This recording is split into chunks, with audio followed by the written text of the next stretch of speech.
wonderful from a lot of perspectives. One was, besides the school and the ability to really get to know professors, and in classes, they always talk about a student-to-teacher ratio, but I actually became pretty close friends with two of my professors, got to know them that well, off campus and on. You just can't do that in a larger school. So for me, grew up in a fairly small, moderate-sized town, Topeka, it fits perfectly to be able to get to know them. Also, I'd say the second thing is that a lot of the students here were like me. Washburn fit into their lives in a great way. For me, I had a lawn business, and I didn't want to leave that lawn business. I wanted to continue that. For other folks, it was, I had friends here who were a single mom that was, starting out. A really good friend of mine had been through a terrible accident and wasn't able to go to a big school outside of town and came here.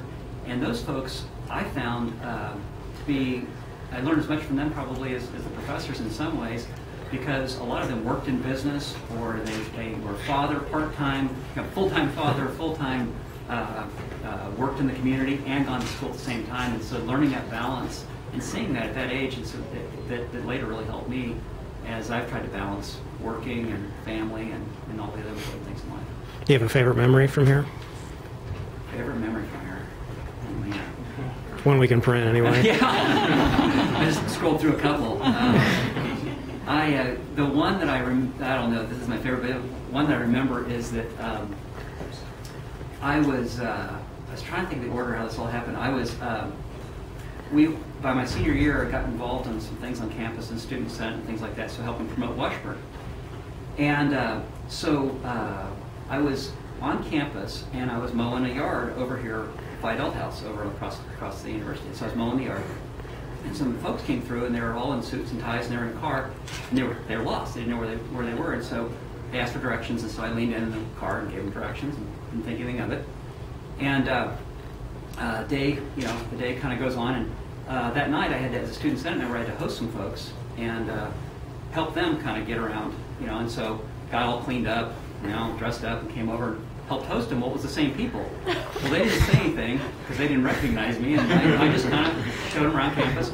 So I got them shown around campus, and next day I'm in classes, doing classes, and then that night I did this thing called Dollars for Scholars. I don't know if they still do that or not, but I was raising money for the school, so we're doing a calling campaign.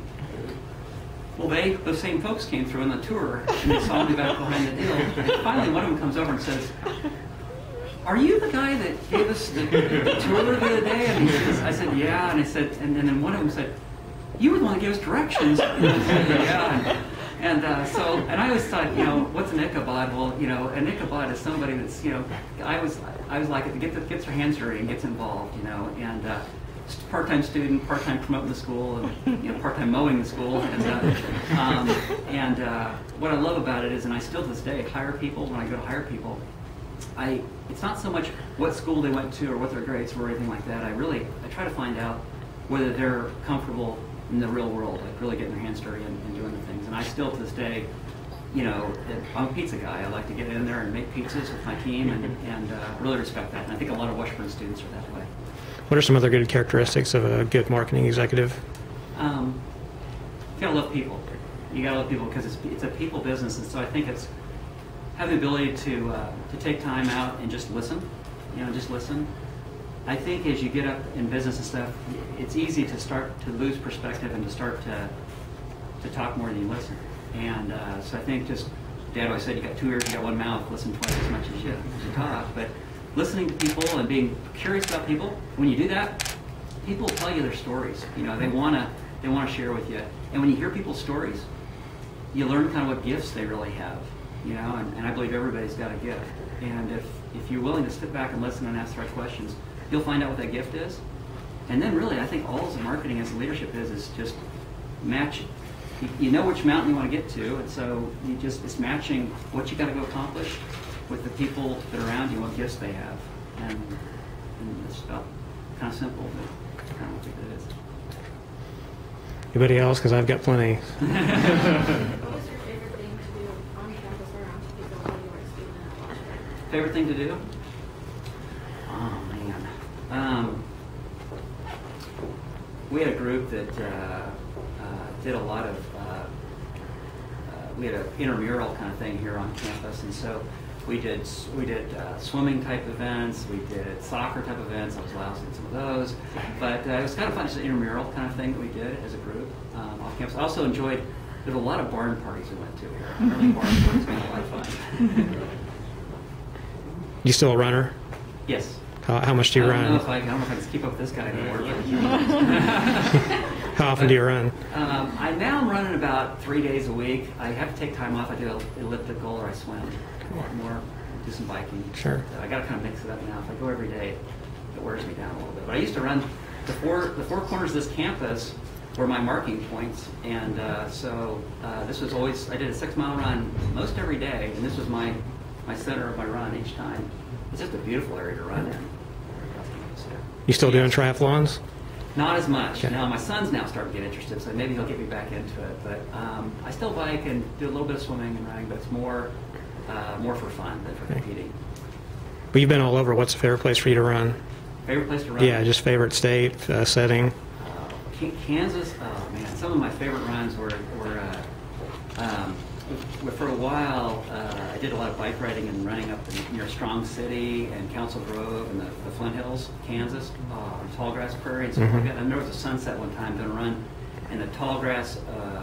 I guess I don't know what the area is called, but it's just north of Council Grove. There, went out and running. The sun was setting, Kansas sunset, and the wheat fields and blue sky here. And I live in Portland, Oregon now, so. You guys are all complaining about the weather, but I came in and I go, that's a blue sky. That's sun.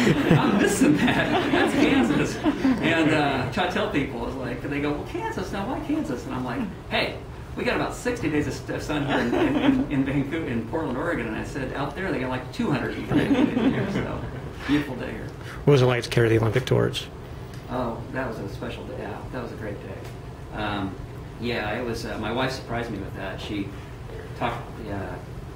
sent the nomination in, and a lot of folks sent in things, and real humbling event. I'll tell you, the coolest thing about the Olympic torch is not the actual running with the torch. They didn't tell me this, but the morning, all the people that get to run it, you gather in the morning before the run, and you just get in a room like a big room like this, and all the people that are running the torch that day, we're all in our white outfit. You know, they put you in these uniforms, and you're in this room, and they go around the room. And they give you 2 hours, and each person goes around and they tell their story of why they were nominated to run the torch. And I mean, I can't even start talking about it. I mean, I still to this day. I mean, we all sat there and cried. I mean, you just listen to the stories and inspiration stories of the people in that room that ran the torch, and the actual running the torch. So they do that for in the morning. If that didn't psych you up enough, you got these, I had goosebumps all over. And then that morning, they put you on a little van, and you're in the processional of the torch running. And then when it comes your time, they get you staged out there. And you've been thinking about this and thinking about it, and the torch actually comes to you, and you just take off. And it's like, I wanted to time you. I bet I could do a 4-minute mile. And then all of a sudden you're like, wait a minute, if I go too fast, this moment will be over. So you slow way. trying to make it last. Before you know it, someone's grabbing your torch and it's on to the next person. Oh, shucks. It was a wonderful day. It was a great blessing. Too quick. Exactly. What's your favorite pizza topping? Favorite pizza topping? I love Hawaiian. This is a weird one right here, but I love Hawaiian pizzas. I love pineapple on pizzas. This is going to sound weird because I can't even eat a regular pepperoni pizza anymore. I've tried it all, so I've been doing this for 20 years now. But I love pineapple, and I love banana peppers. Pineapple banana peppers. How's that for a weird combination? Or Thai. We have a Thai delight pizza that's awesome. Thai chicken. Have you tried that yet? Marketing. You come to my presentations, I got free pizza for that. Okay. Can you talk a little bit about your accident? This is the last one I ask, I promise. You overcame a very serious accident, and the torch came not long after that. Can you explain how you did that so quickly and what you attribute your ability to overcome that to? Yeah. In August of '91, I was training for the National Triathlon Championships, and I grew up and I was like the most uncoordinated athlete you guys have ever seen. I don't know about if you can relate to this or not, but I went after basketball, I got cut, and football, I got cut, and baseball, I got cut. I have no coordination whatsoever. So I got into running because I said, hey, it just doesn't require coordination. I just got to put foot in front of each other. But I got into running and marathons, and then got into triathlons. and I was training for the National Triathlon Championships. And I was in Wichita. I was living in working for Pizza Hut in Wichita, Kansas at the time, and we were biking out of town, out towards Derby on our morning training ride, and just normal. I was just riding in front, and a woman was going to work, and she fell asleep. And so she was going 55 miles an hour this way, and I was going 20 miles an hour this way. And she just fell on her wheel and came right across the center line. And so I tried to jerk the bike as fast as I could, but I was going 20 and she was going a little over 50, so we collided at 70 miles an hour. And so I went into the grill and then hit the windshield, and then I got caught under, pulled along and got caught under the back left rear tire and drug a little bit. And when they took me to the hospital and stuff, shattered this leg 4 times below the knee, and then compound fractured my right leg, and then my pelvis was broken in 4 places, and then this was compound fractured 4 places here.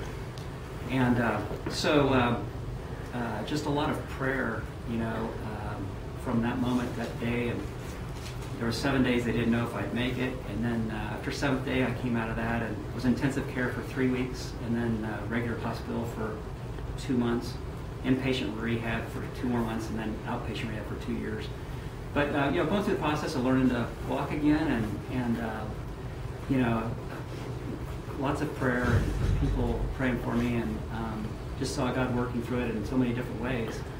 And getting to learn to walk again, and you know, 5 months later, I learned I was going to keep this leg, my left leg, which they didn't think I would, and then this arm was just, it was almost the same injury as Bob, similar injury they thought as Bob Dole, because my arm, I didn't have any use of it for about a year, and then a year and 2 months after the accident, I started to get a little bit of feeling in it, and the nerve started to regenerate a little bit, and so now I can use it. And about 2 months later, I'd done the Topeka 10-man triathlon every year, and I never missed it. And the accident happened in August of '91, and I got out of the hospital that spring, and I was still in rehab, and I talked my friends into doing the triathlon with me. And I didn't have any use of this arm, and so I got one guy to do the bike, and he was the guy that was hit with me, and so he had broken his knees in the accident, lost some ligaments. So he did the bike, and I met a guy in the hospital that had been, 2 nights before I was hurt, he had become a quadriplegic. And so I talked him into doing the run in a wheelchair, and then I did the swim.